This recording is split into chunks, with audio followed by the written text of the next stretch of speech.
ಆತ್ಮೀಯ ಕನ್ನಡ ಪಿಕ್ಚರ್ ವೀಕ್ಷಕರಿಗೆ ನಮಸ್ಕಾರ. ಯುವ ಸಿನಿಮಾ 29ಕ್ಕೆ ರಾಜ್ಯದಾದ್ಯಂತ ಗ್ರ್ಯಾಂಡಾಗಿ ರಿಲೀಸ್ ಆಗ್ತಿದೆ. ತುಂಬ ವಿಶೇಷ ವಿಚಾರಗಳಿದೆ ಈ ಸಿನಿಮಾ ವಿಚಾರವಾಗಿ. ನಾವು ನಿಮಗೆಲ್ಲ ಗೊತ್ತಿದೆ, ಕನ್ನಡ ಪಿಕ್ಚರ್ ಯುವರತ್ನ ಸಿನಿಮಾ ಸಂದರ್ಭದಲ್ಲಿ ಪವರ್ ಸ್ಟಾರ್ ಪುನೀತ್ ರಾಜ್ಕುಮಾರ್ ಅವರೊಟ್ಟಿಗೆ, ಸಂತೋಷ್ ಆನಂದರಾಮ್ ಅವರೊಟ್ಟಿಗೆ ಒಂದು ಕಾರ್ಯಕ್ರಮವನ್ನು ಮಾಡಿದ್ವಿ. ಆ ಕಾರ್ಯಕ್ರಮದಲ್ಲಿ ಸಮಾಜದ ಬೇರೆ ಬೇರೆ ಸ್ತರದ ವ್ಯಕ್ತಿತ್ವಗಳನ್ನು ನಾವು ಮಾತಾಡಿಸಿದ್ವಿ. ಅಂಥ ಒಂದು ಸಂದರ್ಭದಲ್ಲಿ ಇಬ್ಬರು ಡೆಲಿವರಿ ಬಾಯ್ಸ್ ಕೂಡ ಬಂದಿದ್ದರು. ನನಗೆ ಗೊತ್ತಿಲ್ಲ ಅದು ಯಾವ ವಿಚಾರಕ್ಕೆ ಸಂತೋಷ್ ಅವರು ಈ ಒಂದು ಸಿನಿಮಾದಲ್ಲಿ ಈ ಥರದ್ದೊಂದು ಪಾತ್ರನ ನಾಯಕ ನಟನಿಗೆ ಕೊಟ್ಟಿದ್ದಾರೆ ಅಂತ. ಬಟ್ ಇದೇ ವಿಷಯನ ಇಟ್ಕೊಂಡು ಇವತ್ತೊಂದು ಸಂವಾದ ಮಾಡೋಣ ಅಂತ ಹೇಳಿ ಈ ಒಂದು ಸಮುದಾಯನ ಇಲ್ಲಿ ಕರೆಸ್ಕೊಂಡಿದ್ದೀವಿ. ಜೊತೆಗೆ ಚಿತ್ರದ ನಾಯಕ ನಟರು ಯುವ ಇದ್ದಾರೆ, ಹಾಗೆಯೇ ಸಂತೋಷ್ ಆನಂದರಾಮ್ ಇದ್ದಾರೆ. ಇವರೊಟ್ಟಿಗೆ ಒಂದು ಸಂವಾದ ನಡೆಸಬೇಕು. ಏನಿದೆ ಈ ಸಿನಿಮಾದ ಪಾತ್ರ ಹಾಗೂ ಈ ಸಮುದಾಯದ ಒಂದು ಬದುಕು ನಿಮ್ಮ ಮುಂದೆ ತೆರೆದಿಡುವಂಥ ಒಂದು ಪ್ರಯತ್ನ. ಸಮಾಜದಲ್ಲಿ ಅವ್ರನ್ನ ಹೆಂಗೆ ನೋಡ್ತಾರೆ, ಹೇಗಿದೆ ಅವ್ರ ಬದುಕು ಅನ್ನೋದನ್ನು. ಚಿತ್ರದಲ್ಲಿ ಅದೇ ಥರದೊಂದು ಪಾತ್ರ ಇರೋದರಿಂದ ಅದಕ್ಕೊಂದು ಲಿಂಕ್ ಆಗ್ಬೋದು ಅನ್ನೋ ಒಂದು ಕಾರಣಕ್ಕೆ ಕನ್ನಡ ಪಿಕ್ಚರ್ ವತಿಯಿಂದ ಈ ಒಂದು ಕಾರ್ಯಕ್ರಮನ ಆಯೋಜಿಸಿದ್ದೀವಿ. ಬನ್ನಿ ಇಲ್ಲಿಂದ ಸ್ಟಾರ್ಟ್ ಮಾಡ್ತೀನಿ. ಮೊದಲಿಗೆ ಎಲ್ರಿಗೂ ನಮಸ್ಕಾರ. ಆದಷ್ಟು ನಾನು ಅವ್ರಿಗೆ ಮತ್ತು ಚಿತ್ರತಂಡಕ್ಕೆ ಮಾತುಕತೆಗೆ ಬೇಡೋಣ ಅಂತ ಅನಿಸ್ತಾ ಇದೆ. ಮೊದಲಿಗೆ ನಾಯಕ ನಟರಿಗೆ ಕೊಡ್ತೀನಿ. ಏನಪ್ಪ ಚೆನ್ನಾಗಿದ್ದೀರಾ? ಸರಿ, ಫಸ್ಟ್ ಹೇಳಿ, ಎಷ್ಟು ಜನ ಈ ಪಿಕ್ಚರ್ ಟ್ರೇಲರ್ ನೋಡಿದ್ರಿ? ಸರಿ, ಅಲ್ಲ ನೋಡದೇ ಇರೋರು ಯಾರಪ್ಪ? ಪ್ಲೀಸ್ ನೋಡ್ಬಿಡಿ. ಅಲ್ಲ, ನಿಮ್ಮ ಕ್ಯಾರೆಕ್ಟ್ರೇ ನಾನು ಮಾಡಿದ್ದೀನಿ, ಅದಕ್ಕೆ ನೋಡಿ ಅಂತ ಹೇಳ್ತಿರೋದು. ಎಲ್ಲ ಈ ಸಿನಿಮಾದಲ್ಲಿ ನನ್ನ ಕ್ಯಾರೆಕ್ಟರ್, ಯುವ ಕ್ಯಾರೆಕ್ಟ್ರಿಗೆ ಮನೇಲಿ ಒಂದು ಕಷ್ಟವಾದ ಪರಿಸ್ಥಿತಿ ಬರುತ್ತೆ. ಆ ಕಷ್ಟವಾದ ನಾನು ಇಂಜಿನಿಯರಿಂಗ್ ಓದಿರ್ತೀನಿ, ಬಟ್ ಸಂದರ್ಭದಲ್ಲಿ ಕೆಲಸ ಯಾವುದು ಸಿಗ್ತಿರಲ್ಲ. ಅತಿ ಬೇಗ ಏನೊಂದು ಬೈಕ್ ಇದ್ದರೆ ಸಾಕು ಸಿಗೋ ಕೆಲಸ ಅಂದರೆ ಡೆಲಿವರಿ ಬಾಯ್. ನಾನು ಡೆಲಿವರಿ ಸೇರ್ತೀನಿ, ಮನೆಯವ್ರಿಗೋಸ್ಕರ ದುಡಿಯೋಕ್ಕೆ ಶುರು ಮಾಡ್ತೀನಿ. ಇಲ್ಲಿ ಫಸ್ಟ್ ಆಫ್ ಆಲ್ ಎಷ್ಟು ಜನ ಡಿಗ್ರಿ ಕಂಪ್ಲೀಟ್ ಮಾಡಿದ್ದೀರಾ? ಓಕೆ, ಡಿಗ್ರಿ ಕಂಪ್ಲೀಟ್ ಆಗಿದೆ. ಯಾವ ಡಿಗ್ರಿ ಮುಗಿಸಿ ಅವ್ರಿಗೆ ಕೊಡ್ತೀನಿ. BA ಕಂಪ್ಲೀಟ್ ಮಾಡಿದ್ದೀನಿ. ಇವಾಗ MA ಫೈನಲ್ ಇಯರ್ ಓದ್ತಾ ಇದ್ದೀನಿ ಸೆಂಟ್ರಲ್ ಕಾಲೇಜಲ್ಲಿ. ನೀವು ಪಾರ್ಟ್ ಟೈಮ್ ಮಾಡ್ತಾ ಇದ್ದೀರಾ, ಫುಲ್ ಟೈಮ್? ಪಾರ್ಟ್ ಟೈಮ್ ಮಾಡ್ತಾ ಇದ್ದೀನಿ ಸರ್. ಕಾಲೇಜ್ ಮುಗಿದ್ಮೇಲೆ ಮತ್ತೆ ಮುಗಿಸ್ಕೊಂಡು. ಓಕೆ, ಅಂದರೆ ನಂದು 6 o'clock ಡ್ಯೂಟಿ ಸ್ಟಾರ್ಟ್ ಆಗುತ್ತೆ. ಒಂದು 11 o'clock ಮಾಡ್ತಾ ಇರ್ತೀನಿ. ಇನ್ನು ಸಾಟರ್ಡೆ ಸಂಡೇ ಬಂದರೆ ಕಂಪಲ್ಸರಿ 2 days ಕಂಪಲ್ಸರಿ ಮಾಡ್ತಾ ಇರ್ತೀನಿ. ಫುಲ್ ಟೈಮ್ ಆಗಿ ಮಾಡ್ತೀನಿ. ನಮ್ಮದು ಪಾರ್ಟ್ ಟೈಮ್ ವೀಕ್ಲಿ 3 days ಇರುತ್ತೆ ನಮ್ಮದು. ಆ ಟೈಮಲ್ಲಿ ಮಾತ್ರ ಫುಲ್ ಡೇ ಡ್ಯೂಟಿ ಮಾಡೋದು. ಮಿಕ್ಕಿದ್ದು 5 days ಕಾಲೇಜ್ಗೆ ಹೋಗೋದು ಆ ಥರ. ಅದೇ, ನಿಮ್ಮ ಪಾತ್ರಗಳ ಬಗ್ಗೆ ಆದಷ್ಟು ನಾನು ತಿಳ್ಕೊಂಡು ಈ ಕ್ಯಾರೆಕ್ಟರ್ನ ಪ್ಲೇ ಮಾಡೋಕ್ಕೆ ಟ್ರೈ ಮಾಡಿದ್ದೀನಿ. ಸರಿ, ಓವರ್ ಆಲ್ ಇಲ್ಲಿ ಎಷ್ಟು ಜನ ಫುಲ್ ಟೈಮ್ ಮಾಡ್ತಿದ್ದೀರಾ? ಹೇಗೆ ಫುಲ್ ಟೈಮ್? ಓಕೆ, ಫುಲ್ ಬರೀ ಡೇನಾ ನೈಟಾ? ಓಕೆ ಸರ್, ನೀವೇನಾದ್ರು? ನನಗೆ ಒಂದು ಪ್ರಶ್ನೆ, ಅಂದರೆ ಡೈರೆಕ್ಟ್ ಇದ್ರ ಥ್ರೂನೇ ಶುರು ಮಾಡಿಸೋಣ ಅಂತ. ನಿಮಗೆ ಎಸ್ಪೆಷಲಿ ಈ ಒಂದು ಸೆಗ್ಮೆಂಟ್ ಬಗ್ಗೆ ಇರೋಂಥ ಅಭಿಪ್ರಾಯ, ಜೊತೆಗೆ ಸಿನಿಮಾದಲ್ಲಿ ಈ ಥರದೊಂದು ಪಾತ್ರನ ಸೃಷ್ಟಿ ಮಾಡಿದ್ದು ಹೆಂಗಾಗಿದೆ ಅಂದರೆ, ಈ delivery boys biggest network in the country. ಇವತ್ತು ನೀವು ಈ ಥರ ಒಂದು ಸಮೂಹನ ಎಲ್ಲೂ ನೋಡೋಕ್ಕಾಗಲ್ಲ. ಅಂದರೆ ಇಷ್ಟು ಯೂತ್ ಇರೋವಂಥ ಒಂದು ಕಮ್ಯುನಿಟಿ ಇದೆ. ಆಮೇಲೆ ಎರಡನೇದು, ಕೋವಿಡಲ್ಲಿ ಇವ್ರುಗಳು ಮಾಡಿದಂಥ ಕೆಲಸ ಪ್ರಾಬ್ಲಿ ಬೇರೆ ಯಾರು ಮಾಡೋಕ್ಕೆ ಸಾಧ್ಯ ಇಲ್ಲ. ಯಾಕಂದರೆ ಅವ್ರ ಜೀವ ಲೆಕ್ಕಿಸ್ದೆ ಬಂದಿದ್ದಾರಲ್ಲ. ಆಮೇಲೆ ನನಗೆ ಇನ್ನೂ ಕಾಡ್ತಾ ಇದ್ದಿದ್ದು ಅವ್ರ ಮೇಲೆ ಆಗ್ತಾ ಇದ್ದಂಥ ಧೋರಣೆಗಳು, ಅವ್ರ ಮೇಲೆ ಬರ್ತಿದ್ದಂಥ ಕಂಪ್ಲೇಂಟು, ಸುಮ್ಮನೆ ಅವ್ರನ್ನ ಹರಾಸ್ ಮಾಡ್ತಾ ಇದ್ದಿದ್ದು. ಅದಕ್ಕೆ ಈ ಸಿನಿಮಾಲಿ ಅದೊಂದು ಡೈಲಾಗ್ ಹಾಕಿದ್ದೀವಿ, ಇಲ್ಲಿ ಡೆಲಿವರಿ ಮಾಡೋರು ಹಸುವಿಗೆ ಮಾತ್ರ ಬೆಲೆ, ಆರ್ಡ್ರ್ ಕೊಡೋರು ಹಸುವಿಗೆ ಬೆಲೆ ಇಲ್ಲ ಅಂತ. ಯಾಕಂದರೆ ಏನೋ ಹಸ್ದಾಗ ಒಂದು ಪೀಸ್ ತಿನ್ಬೋದು, ಏನೋ ಒಂಚೂರು ತಿನ್ಬೋದು, ಅದನ್ನು ಎಷ್ಟು ದೊಡ್ಡ ವಿಷಯವಾಗಿ ಅದಕ್ಕೆ ಡೆವಲಪ್ ಆಯ್ತಲ್ಲ, ಅದು ನಂಗೆ ತುಂಬ ಕಾಡ್ತು. ಅಂದರೆ ಯಾಕೆ ನಾವೆಲ್ಲ ದುಡಿಯೋದು ಯಾಕೆ? ಹೊಟ್ಟೆಪಾಡಿಗೆ. ನೀವು ಎಷ್ಟೇ ದೊಡ್ಡ ಅಮೌಂಟ್ ದುಡಿರಿ, ಆ ಕ್ಷಣಕ್ಕೆ ಊಟ ಇಲ್ಲ ಅಂದರೆ ಕೋಪ ಬರುತ್ತಲ್ವ? ಊಟ ಟೇಸ್ಟ್ ಇಲ್ಲ ಅಂದ್ರೆ ಕೋಪ ಬರುತ್ತಲ್ವ? ಕೆಲವ್ರಿಗೆ ಅವರು ಅಂದ್ಕೊಂಡಿದ್ದೇ ಸಿಕ್ಕಿಲ್ಲ ಅಂದ್ರೆ ಕೋಪ ಬರುತ್ತೆ. ಅಂಥದ್ರಲ್ಲಿ ಹಸು ಅನ್ನೋದು ಬೇಸಿಕ್ ಅಲ್ವಾ?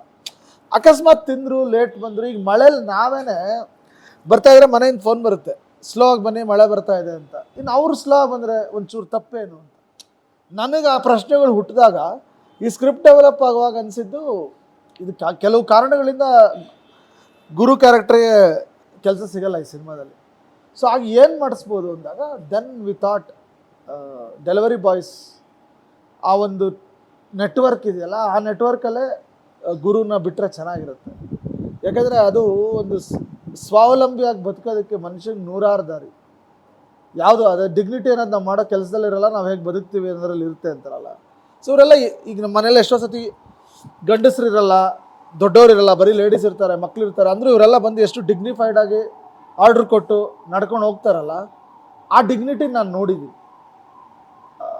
ಗೇಟ್ ತೆಗಿಯೋಕ್ಕೂ ಹಿಂದೆ ಮುಂದೆ ನೋಡೋರನ್ನ ನೋಡಿದ್ದೀನಿ. ಸರ್ ಇಲ್ಲೇ ಆರ್ಡ್ರ್ ರೆಡಿ ಇದೆ ಬರ್ತೀರಾ, ಅದು ಕೊಡುವಾಗಲೂ ಅದೊಂದು ನಾವು ಥ್ಯಾಂಕ್ಸ್ ಹೇಳಿದ್ರೆ ಅವ್ರಿಗೊಂದು ಆ ಇಂಪ್ಯಾಕ್ಟ್ನ ನೋಡಿದ್ದೀನಿ. ನಾನು ಎಲ್ರಿಗೂ ಥ್ಯಾಂಕ್ಸ್ ಹೇಳ್ತೀನಿ. ನಾನು ಯಾವಾಗ ಆರ್ಡ್ರ್ ಮಾಡಿದ್ರೂ ಬೇಸಿಕ್ ನಾವು ಅದು ಮಾಡಲೇಬೇಕು, ಒಂದು ಥ್ಯಾಂಕ್ಸ್ ಅನ್ನೋದು ಹೇಳಲೇಬೇಕು. ಸೊ ಅದು ಕೆಲವು ಸತಿ ನಾನೇನು ಮಾಡ್ಬಿಡ್ತೀನಿ, ಒಂದು 2-3 ಡೆಲಿವರಿಲಿ ಈ ಟಿಪ್ಸ್ ಅಂದ್ಬಿಟ್ಟು ನಾನು ಕ್ಯಾಶೇ ಕೊಟ್ಬಿಡ್ತಿದ್ದೆ. ನನಗೇನು ಡೌಟ್ ಅಂದರೆ ಇವ್ರು ಇದಕ್ಕೆ ಆ್ಯಪಲ್ಲಿ ಹಾಕಿರೋ ಇವ್ರು ಕೊಡ್ತಾರಾ ಇಲ್ವೋ ಅಂತ ನನಗೊಂದು ಸಿಗುತ್ತಾ ಅಲ್ಲ, ನನಗೆ ಡೌಟು. ಸೊ ಆ ಥರ ಹುಟ್ಟಿದಂಥ ಪಾತ್ರ. ಆಮೇಲೆ ಈ ಪಾತ್ರಕ್ಕೆ ಭಯಾನಕ ಪವರ್ ತುಂಬಿದ್ದೀವಿ ಸಿನಿಮಾದಲ್ಲಿ. ಅಂದರೆ ಯಾರು ಬದುಕಿನ ಅವಶ್ಯಕತೆಗಳಿಗೋಸ್ಕರ, ಕುಟುಂಬಕ್ಕೋಸ್ಕರ, ಅವರು ಜೀವನಕ್ಕೋಸ್ಕರ, ಓದಿಗೋಸ್ಕರ ದುಡಿಯೋದು ತಪ್ಪೇ ಇಲ್ಲ. ಅದು ಈ ರೀತಿ ಇದು ಇವರು ಒಂಥರ ಇಟ್ಸ್ ಎ ಸರ್ವಿಸ್ ಸೆಕ್ಟರ್. ಇದು ಬರೀ ಕೆಲಸ ಅಲ್ವಲ್ಲ, ಒಂದು ಸೇವೆ ಇದು. ಸೊ ಅದನ್ನು ಮಾಡ್ತಾ ಇರೋ ಎಲ್ಲ ಈ ನನ್ನ ಅಣ್ಣ ತಮ್ಮಂದಿರಿಗೆ ಏನಾದರೂ ಒಂದು ಹೇಳಬೇಕು, ಅವ್ರಿಗೊಂದು ಗೌರವ ಥರ ಅಂತ ಕೆಲಸ ಮಾಡಬೇಕು ಅಂತ ನನಗೆ ಯಾವಾಗಲೂ ಅನಿಸೋದು. ನೀವು ಮುಂಚೆ ನೋಡಿ, ಆಟೋ ರಾಜ ಅಂತ ಒಂದು ಸಿನಿಮಾ ಮಾಡಿ ಶಂಕರ್ ನಾಗ್ ಅವರು ಆಟೋ ಡ್ರೈವರ್ಸ್ಗೆಲ್ಲ ಒಂದು ವ್ಯಾಲ್ಯೂ ತಂದರು ಸ್ಕ್ರೀನ್ ಮೇಲೆ. ಅದಾದಮೇಲೆ ಬರ್ತಾ ಬರ್ತಾ ಕ್ಯಾಬ್ ಡ್ರೈವರ್ಸ್ ಮೇಲೂ ಒಳ್ಳೊಳ್ಳೆ ಒಪಿನಿಯನ್ಸ್ ಬರೋಕ್ಕೆ ಶುರು ಆಯಿತು ಆಫ್ಲೆಟ್ ಸಿನಿಮಾಗಳಲ್ಲಿ. ಎಲ್ಲ ಒಂದು ಕಡೆ ಇಂಥ ದೊಡ್ಡ ನೆಟ್ವರ್ಕಿಗೆ ಒಂದು ವ್ಯಾಲ್ಯೂ ಸಿಗಬೇಕು ಅನ್ನೋದು ನನಗೆ ಯಾವಾಗಲೂ ಅನಿಸೋದು. ಅದಕ್ಕೆ ಈ ಸಿನಿಮಾದಲ್ಲಿ ಇವ್ರನ್ನ ಪ್ರಾಮಿನೆಂಟಾಗಿ ತಂದಿದ್ದೀವಿ. ಅದು ಟಿಲ್ ಕ್ಲೈಮ್ಯಾಕ್ಸ್ ಅವ್ರದ್ದೊಂದು ಜರ್ನಿ ಇರುತ್ತೆ. ಯುವರಾಜ್ದು ಇವ್ರ ಜೊತೆ ಒಂದು ಜರ್ನಿ ಇರುತ್ತೆ. ಅವ್ರ ಲೈಫಲ್ಲಿ ಆಗಿರೋ ಚಿಕ್ಕ ಪುಟ್ಟ ನೋವುಗಳು, ಇನ್ಸಿಡೆಂಟ್ಗಳು ಎಲ್ಲವನ್ನೂ ಹೇಳಿದ್ದೀವಿ. ಮತ್ತು ಅವರು ಡೇ ಟು ಡೇ ಅನುಭವಿಸೋ ಕಷ್ಟಗಳು, ಎಷ್ಟೋ ಜನಕ್ಕೆ ನಿದ್ದೆ ಇರಲ್ಲ, ಸಿಗ್ನಲಲ್ಲಿ ಒಂದು ಸ್ವಲ್ಪ ಕಣ್ಣು ಕೂರ್ಬೋದು. ಸೊ ಊಟ ಮಾಡೋಕ್ಕೆ ಟೈಮ್ ಇರಲ್ಲ, ಗ್ಯಾಪಲ್ಲಿ ಊಟ ಮಾಡಬೇಕಾಗ್ಬೋದು. ಅಂದರೆ they can select their food and eat. Immediate ಏನು ಕೈಗೆ ಸಿಗುತ್ತೋ, ಏನು ರೆಡಿ ಇರುತ್ತೋ ಅದು ತಿನ್ಕೊಂಡು ಹೋಗ್ಬಿಡ್ಬೇಕು, ಯಾಕಂದ್ರೆ ಆರ್ಡ್ರ್ ಮಾಡೋನು ಕಾಯ್ತಿರ್ತಾನೆ ಅಂತ. ಸೊ ಆ ಒಂದು ರೆಸ್ಪಾನ್ಸಿಬಿಲಿಟಿ ಇರೋ ಇವರೆಲ್ರಿಗೂ ಈ ಸಿನಿಮಾ ಅರ್ಪಿಸ್ಬೇಕು, ಈ ಪಾತ್ರನ ಅರ್ಪಿಸ್ಬೇಕು ಅಂತಿತ್ತು. ಅದನ್ನು ಯುವ ಸಿನಿಮಾದಲ್ಲಿ ನಾವು ತುಂಬ ಯಶಸ್ವಿಯಾಗಿ ಮಾಡಿದ್ವಿ. ಸರ್ ನೀವು ಅಂದರೆ ಯುವ ಅವರು ಈ ಒಂದು ಸೆಗ್ಮೆಂಟ್ನ ನೋಡಿರೋದಕ್ಕೆ, ಅಂದರೆ ನೀವು ಸಾಕಷ್ಟು ಸಲ ಆರ್ಡರ್ ಮಾಡಿರ್ತೀರಿ. ನಾನು ದಿನ ಮಾಡ್ತೀನಿ. ದಿನ ಏನಾರು ಒಂದು ಪಕ್ಕ ಆರ್ಡರ್ ಮಾಡ್ತೀನಿ. ಸೊ ನೀವು ಕಂಡ್ಕೊಂಡಂಥದ್ದು ಅಂದರೆ ಈ ಪಾತ್ರ ಮಾಡೋದಕ್ಕಿಂತ ಮೊದಲು ಅಥವಾ ಅವ್ರು ಹೇಳೋದಕ್ಕಿಂತ ಮೊದಲು ನಿಮ್ದೊಂದು ಕನೆಕ್ಟ್ ಇತ್ತಲ್ಲ ಈ ಒಂದು ಸೆಗ್ಮೆಂಟ್ ಜೊತೆಗೆ? ನಾನು ನೋಡಿರೋದು ಬೇರೆ ಬೇರೆ ಊರಿಂದ ಎಲ್ಲರೂ ಬಂದಿದ್ದಾರೆ. ಅಂದರೆ ಇಲ್ಲಿ ಕೆಲಸ ಮಾಡೋದು, ಬೆಂಗಳೂರಲ್ಲಿ ಕೆಲಸ ಅಂದರೆ ಯಾವುದೋ ಒಂದು ಕನ್ಸು ಉಟ್ಕೊಂಡು ಬಂದಿರ್ತಾರೆ. ನಾನು ಸುಮಾರು ಜನ ಕೇಳಿದ್ದೀನಿ ಏನಕ್ಕೆ ಏನೋ ಒಂದು ಕೆಲಸ ಹುಡ್ಕೊಂಡು ಬಂದಿರ್ತಾರೆ, ಇಲ್ಲ ಓದಕ್ಕೆ ಬಂದಿರ್ತಾರೆ. ಸೊ ಆ ಟೈಮಲ್ಲಿ ಏನಾಗುತ್ತೆ, ಇಲ್ಲಿ ಅಕಸ್ಮಾತ್ ಅವ್ರು ನೋಡ್ಕೊಳ್ಳೋಕೆ ಅಕಸ್ಮಾತ್ ಒಂದು PG ದುಡ್ಡಿಗಾಗಲಿ ಅಥವಾ ಊಟಕ್ಕಾಗಲಿ, ಇಲ್ಲ ಮನೆಗೆ ದುಡ್ಡು ಕಲಿಸ್ಬೇಕಾಗಲಿ. ಯಾಕೆಂದರೆ ಓದೋಕ್ಕೆಲ್ಲ ತಂದೆ ತಾಯಿ ಎಲ್ಲ ದುಡ್ಡು ಕೊಟ್ಟಿರ್ತಾರಲ್ಲ, ಅವ್ರ ತಂದೆಗೂ ದುಡಿಬೇಕು. ಸೊ ಓದ್ತಾನೆ ತುಂಬ ಜನ ಕೆಲಸ ಮಾಡ್ತಿರ್ತಾರೆ, ಲೈಕ್ ಕಾಲೇಜ್ ಡೇಸಿಂದನೂ ಸುಮಾರು ಸತಿ ನೋಡಿದ್ದೀನಿ. ಆ್ಯಂಡ್ ಏನಂದರೆ ನಾನು ಇನ್ನೊಂದು ನೋಡಿರೋಂದರೆ, ಎಷ್ಟೇ ಲೇಟಾಗಲಿ ಮಳೆ ಇದ್ರೂ ಫೋನ್ ಮಾಡಿದಾಗ ಮಾತಾಡ್ತಾರೆ, ಕೇಳ್ತಾರೆ. ಆ್ಯಂಡ್ ಇನ್ನೊಂದು ನಾನೇನು ನೋಟಿಸ್ ಮಾಡಿದೆ, ಇನ್ಫ್ಯಾಕ್ಟ್ ಎಲ್ರಿಗೂ ಹೇಳ್ತೀನಿ, ಈ 3 ದಿವಸ ನಾನು ಡೆಲಿವರಿ ಹೋಗಿದ್ದೆ ರಾತ್ರಿ. ಇದು ಕೆಲವ್ರಿಗೆ ಗೊತ್ತಿರೋರ ಜೊತೆ ಸೇಮ್ ನಾನೇ ಹೋಗಿ ಆರ್ಡ್ರ್ ಒಂದೇ. ಪ್ರತಿ ರೋಡು, ಪ್ರತಿ ಗಲ್ಲಿ, ಪ್ರತಿ ಮನೆ ಹಿಂಗೆ ಹೇಳ್ತಾರೆ, ಮ್ಯಾಪ್ ಹಾಕೊತಾರೆ. ಮ್ಯಾಪ್ ಏನು ಆಟೋಮೆಟಿಕ್ಕಾಗಿ ಅಲ್ಲಿ ಆ್ಯಪಲ್ಲಿ ಬರುತ್ತೆ, ಬಟ್ ಅವ್ರಿಗೆ ಈ ಮನೆ ಅಂತ ಗೊತ್ತಿದೆ, ರಪ್ ಅಂತ ಹಂಗೆ ಹೋಗುತ್ತೆ. ಈ ಹೋಟೆಲ್ ಅಂತ ಗೊತ್ತಿದ್ರೆ ಹಿಂಗೆ ಇಮ್ಮಿಡಿಯೇಟ್, ಅಂದರೆ ಅಷ್ಟು ಶಾರ್ಪು. ಪ್ರತಿ ರೋಡು, ಪ್ರತಿ ಇದು ಅಷ್ಟು ನೀಟಾಗಿ ಹೋಗ್ತಾರೆ. ಆ್ಯಂಡ್ ಇತ್ತೀಚೆಗೆ ನಾನು ನೋಡಿರೋದು ಹೆಣ್ಮಕ್ಳು ಸುಮಾರು ಜನ ಕೆಲಸ ಮಾಡೋಕ್ಕೆ ಬರ್ತಿದ್ದಾರೆ, ಅವರು ಡೆಲಿವರಿ ಮಾಡಿರೋದನ್ನ ನೋಡ್ತಿದ್ದೀನಿ.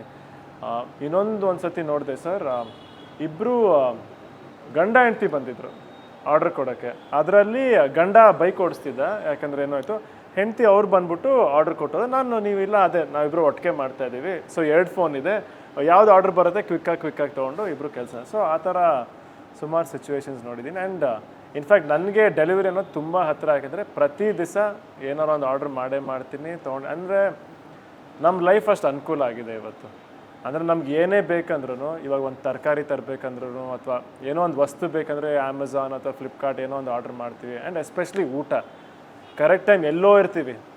ಲೈಕ್ ಇವತ್ತು ಇನ್ಫ್ಯಾಕ್ಟು ನಾವು ಒಂದು ಇಂಟರ್ವ್ಯೂ ಅಥವಾ ಒಂದು ದೇವಸ್ಥಾನದಲ್ಲಿದ್ವಿ, ಟಿಫನ್ ಮಾಡೋಕ್ಕೆ ಟೈಮ್ ಇರಲಿಲ್ಲ, ಲೇಟ್ ಆಯಿತು. ಏನು ಮಾಡಿದ್ವಿ, ಸರಿ ಆಫೀಸ್ ಕರೆಕ್ಟಾಗಿ ರೀಚ್ ಆಗೋ ಟೈಮ್ಗೆ ಟಿಫನ್ ಬರಲಿ ಅಂತ ಆರ್ಡ್ರ್ ಮಾಡಿದ್ವಿ. ಊಟ ಬಂದು ಟಿಫನ್ ಮಾಡ್ಕೊಂಡು ಬಂದ್ವಿ. ಅಂದರೆ ನಮ್ಮ ಅನುಕೂಲ ಇಷ್ಟು ಅನುಕೂಲ ಆಗೋ ಕಾರಣನೇ ನೀವುಗಳೆಲ್ಲ. ಆ್ಯಂಡ್ ಥ್ಯಾಂಕ್ ಯು ನಿಮಗೆಲ್ಲ, ನಿಜವಾಗ್ಲೂ ಥ್ಯಾಂಕ್ ಯು ಸೊ ಮಚ್.